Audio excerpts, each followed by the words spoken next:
District 2, Councilman Carroll.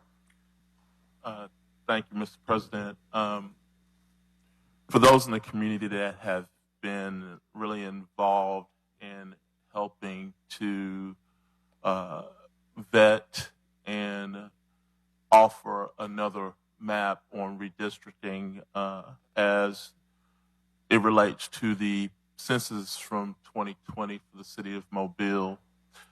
Today on the agenda were two ordinances for version 1 and for version 2.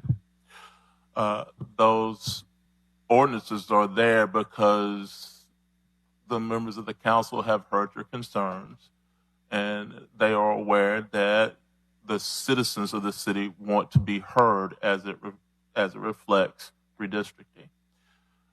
This morning during pre-council, they both were assigned to committee, and that date is May 3rd.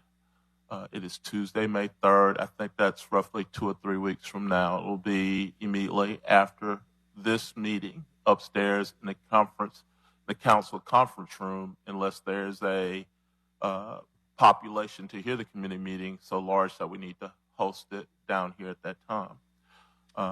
If there is any input to those maps other than what I have seen, heard, and read, please, as a community, get it into your council person or to me or whoever else. I do appreciate the council allowing these two ordinances to be heard and reviewed by us with consideration. The other thing is that I need to thank United Way for hosting yesterday's meeting on the homeless and having so many different member agencies in one room to start coordinating services. As you all are aware, there was an ordinance on this council's agenda not too long ago that was inadvertently affected some of our homelessness. And the question arose is, where do they go? So I've asked that group the question, where do they go? How do we create that? And then how do we coordinate services amongst all the homeless groups?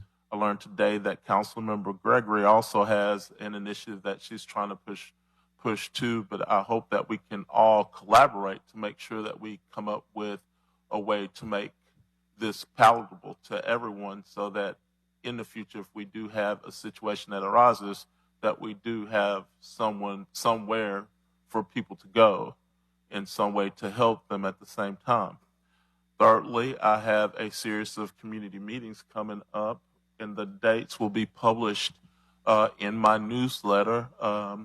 The dates start, I believe it's the last Tuesday of this month, and they continue on for 4 weeks, and they will cover every inch of the district, and they will talk about redistricting. They will talk about housing and the nuisance abatement and how we can save properties also. You know, in my mind, the house that we talked about today, if it had been in Oakley or Church Street East or in Old Dolphin Way, it would have been a fight over because of the rule in the historic community about not tearing down a historic structure. Some of the houses in the campground or in the bottom are just as old or even older than some of the structures that we're saving in our historic districts. So look forward to those meetings. Also, I have asked Ben Raines, for those of you guys who have not heard Ben talk about his book, but the most important thing is that Ben talks about Africatown and the founding of the Clotilda, but he talks more about the history in his presentation of the community and a group of people that were brought here on the last slave ship. We're going to host a meeting in Africatown in May. I believe it's either the first week or second week in May. And I am asking that you all come out and hear about how the Clotilda was found and where it was found and the process that it went through, and also how Mobile relates to the rest of the world, especially West Africa, Benin. Mr. President, that concludes my announcements.